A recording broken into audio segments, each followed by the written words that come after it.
A través de YouTube. Vamos a tocar algunos temas el día de hoy relacionados con el Instituto Nacional Electoral. Primero comentarles la acción de ayer en el Consejo General. El Instituto Nacional emitió un documento en el que refería un finiquito cercano a 2 millones de pesos para el consejero presidente del INE y de casi 1.7 para Ciro Murayama y los demás consejeros que están por terminar su encargo. Tenemos aquí un video que grabamos con el diputado Mario Yergo, representante propietario. Les pedimos que lo reproduzcan, por favor.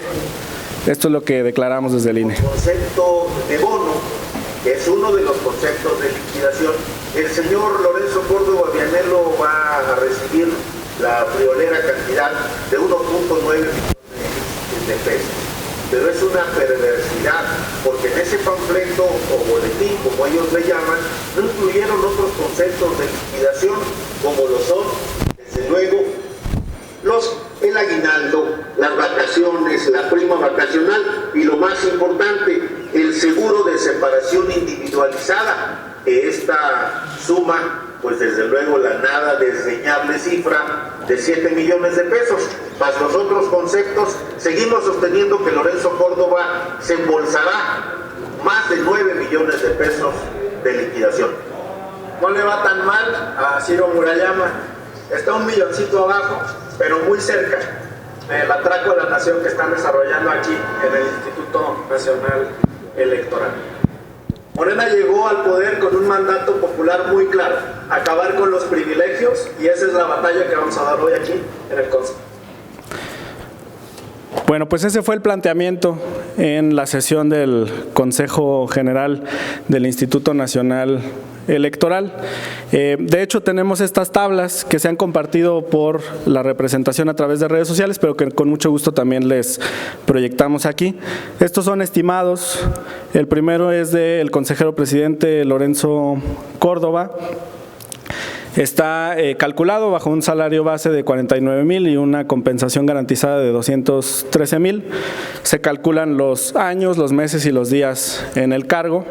La cifra fue muy cercana en la primera parte a lo que el propio Instituto Nacional Electoral expidió. Nuestro cálculo del total del finiquito, que está a media tabla, estaba en 2,074,000, el de ellos está en 1.9 y fracción, es muy cercano. Pero la otra parte que están omitiendo, y la más importante, es la del seguro de separación individualizada, con estas aportaciones que ya ha explicado el presidente de la República y que antes existían en todas las instituciones relevantes de los poderes públicos. Aquí en la Cámara de Diputados eso se eliminó. Hasta el 2018 los legisladores, al terminar su periodo, recibían una compensación y podían aportar a un fondo de ahorro una porción de su salario, y después el ente público aportaba otra parte. A final de cuentas, ambas aportaciones derivan del presupuesto, y esperamos que cuando se emita este cheque o esta transferencia podamos confirmar de nueva cuenta la cercanía a las cifras que nosotros como partido, como movimiento, estamos calculando. Se confirmó en la parte del finiquito. Ellos obviaron algunas cuestiones relacionadas con las vacaciones, por ejemplo. Esa puede ser la diferencia, las primas vacacionales.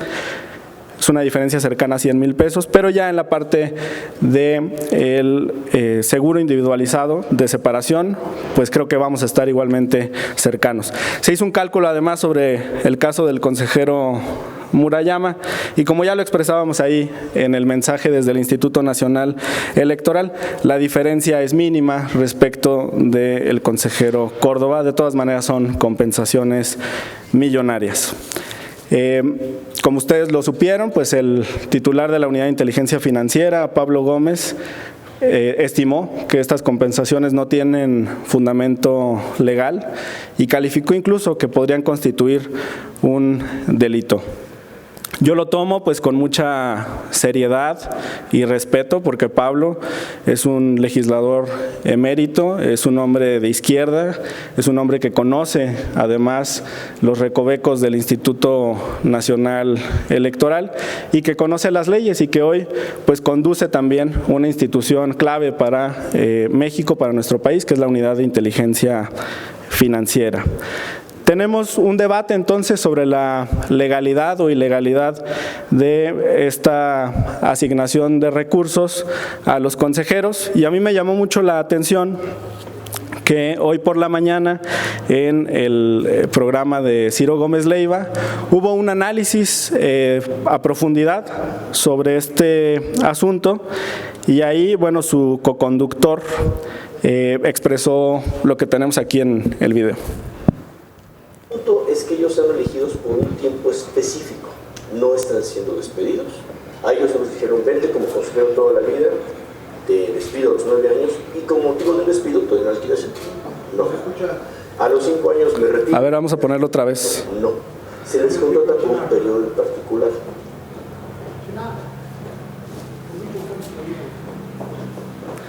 El punto es que ellos son elegidos por un tiempo. Otra vez ponlo desde el principio. No están Dura 20 segundos. Despedidos. A ellos nos dijeron. Otra vez. El punto es que ellos son elegidos por un tiempo específico. No están siendo despedidos. A ellos nos dijeron, vente como consejero toda la vida, te despido a los 9 años y como motivo de un despido te doy una liquidación. No. A los 5 años me retiro y me das un finiquito. No. Se les contrata por un periodo en particular. Bueno, esta es la estimación, el análisis que hace Manuel Feregrino, que es coconductor de Ciro Gómez Leiva, y coincide con lo que ha expresado Pablo Gómez. Y muchos constitucionalistas lo han reportado así. Desde hace algunas semanas, el doctor Javier Hurtado, que es articulista de Milenio, que fue presidente del Colegio de Jalisco, que compitió en este reciente proceso electoral para la conformación del Consejo General del INE, fue uno de los aspirantes a consejero, también publicó en su momento una columna en la que criticaba estas asignaciones.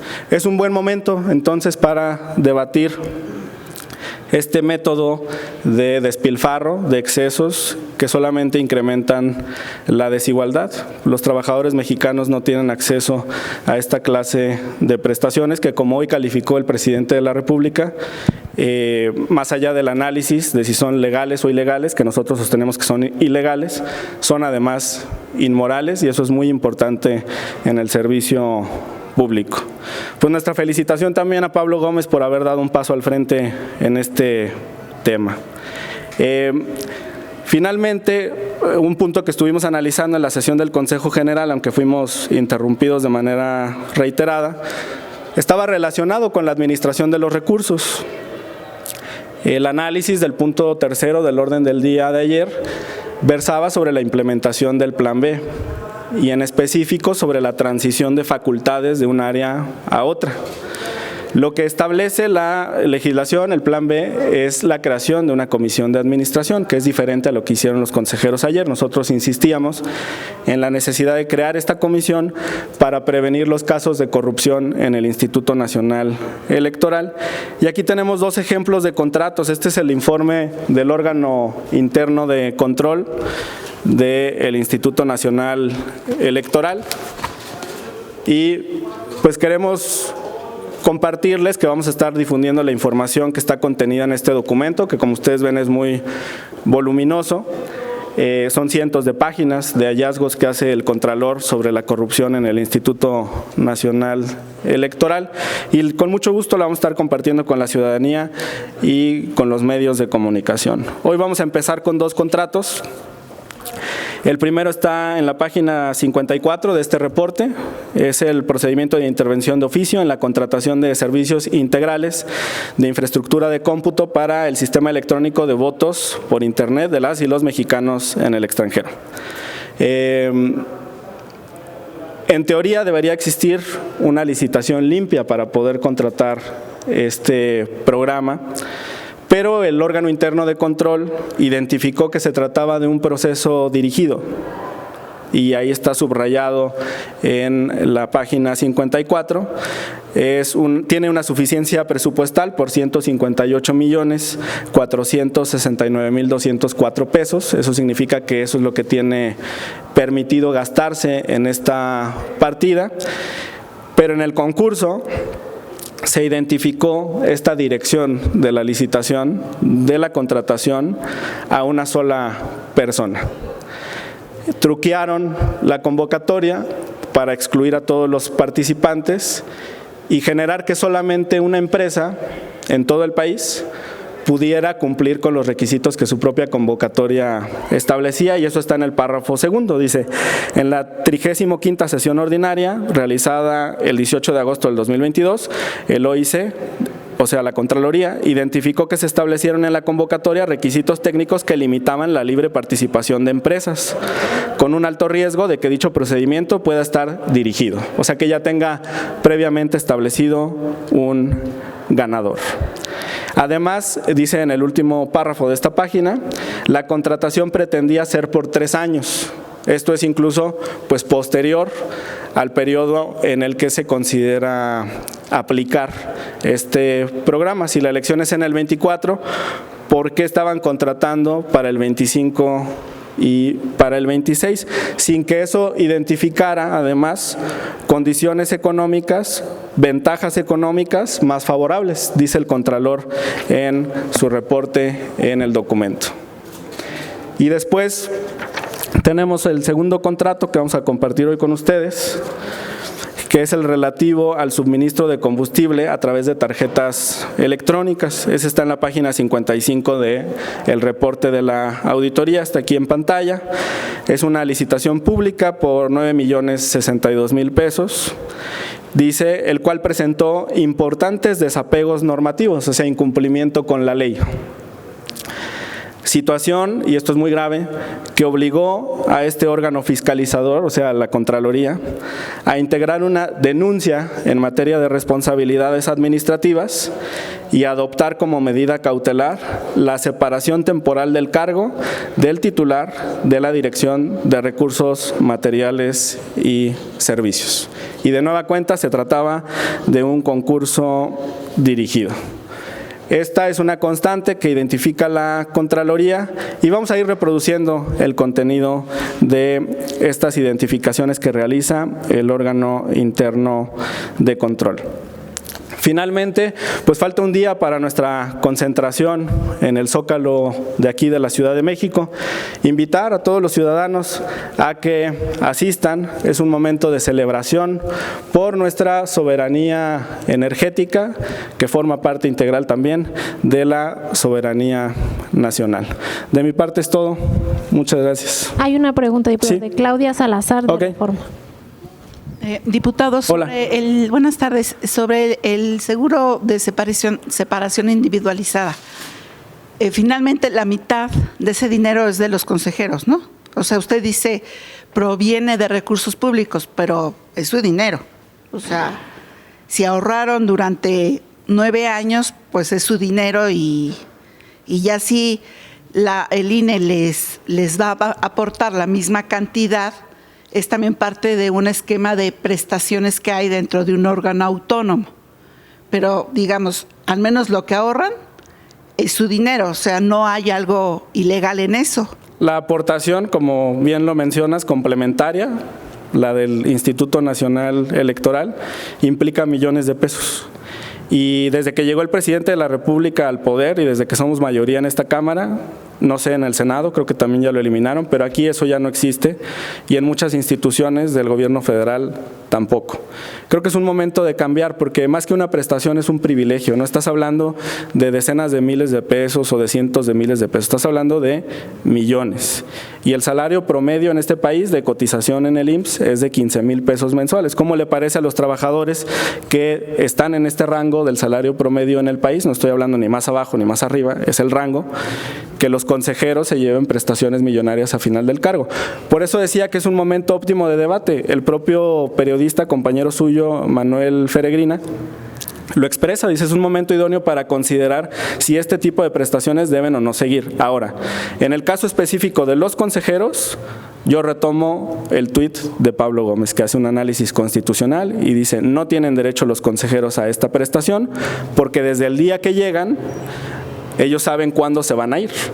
O sea, no es un tema de despido ni de incertidumbre. Ellos saben cuándo van a dejar el cargo y no tienen derecho a estas prestaciones millonarias. Se va a dirimir, pero es bueno debatirlo. ¿Ustedes dónde lo van a dirimir? ¿Quiénes ustedes? ¿La Cámara de Diputados, los representantes? La representación de Morena tiene muchas opciones. Ajá, ¿a dónde van a acudir para esto? Porque también la Corte, sí, pues siempre les dio la razón a los consejeros y a otros integrantes de los órganos autónomos sobre la reducción de su salario. Y en una parte de las diferentes sentencias, sí, decían que no aplicaba la reducción de salario hasta que terminara precisamente su cargo.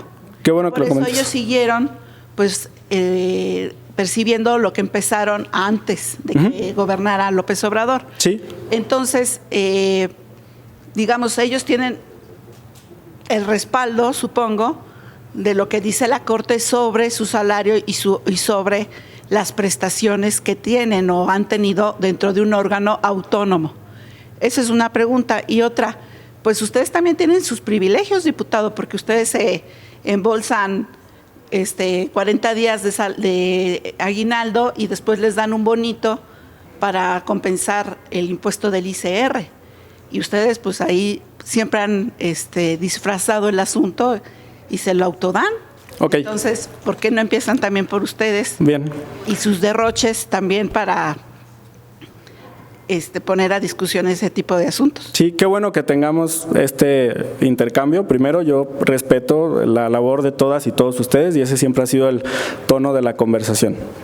En ese ánimo de diálogo y de intercambio respetuoso, respondo a su primer pregunta. Una instancia en la que se puede dirimir es la propia Contraloría del Instituto Nacional Electoral. Otra instancia es la que está refiriendo Pablo Gómez en su tuit, y él lo deja ahí muy claro. La materia que él está considerando no es administrativa, él está hablando de una comisión de un delito. Esas son las declaraciones que yo respeto. Como amenaza viniendo el titular de la UIF. Si en ese ánimo de respeto podemos terminar de desahogar las preguntas para entonces seguir a la que convenga, a su planteamiento. Después, en el tema de la Corte, hay cambio de criterios y eso también se da con la conformación de la Suprema Corte de Justicia de la Nación. El otro día les platicaba de esta resolución histórica en una contradicción de criterios sobre el apartado o la concepción de modo honesto de vivir, donde la ministra Piña perdió una votación 7-4. La Sala Superior del Tribunal Electoral y el Instituto Nacional Electoral consideraban que el modo honesto de vivir podría aplicarse como una sanción administrativa a los candidatos. Y parecía que ya estaba dicha la palabra. Pero la Suprema Corte, por 7-4, revoca ese criterio y de ahora en adelante el que priva es ese, que no pueden utilizar el modo honesto de vivir para sancionar candidatos. Yo confío en que la Corte va a realizar un análisis del Plan B que incluye, entre otras cosas, la eliminación de los fideicomisos de donde provienen estos recursos. Como forma parte de esa discusión en la Corte, yo quiero hoy expresar mi confianza en que confirmen esa disposición que nosotros reformamos. Segundo, sobre la eliminación de los privilegios, si ustedes analizan, yo no estaba en la legislatura de 2018, pero revisé un poco hacia atrás. Si ustedes revisan el gasto por diputado del 2017 a cuando Morena toma la mayoría aquí en la Cámara, hay una disminución significativa. Se redujeron los costos, por ejemplo, en materia de automóviles, no tenemos seguro de gastos médicos mayores. Si un diputado requiere atención médica, puede atenderse en el ISSSTE. Se redujeron los salarios, el número de asesores también, el equipo que tienen los diputados. A ver, yo estoy hablando del equipo, sí.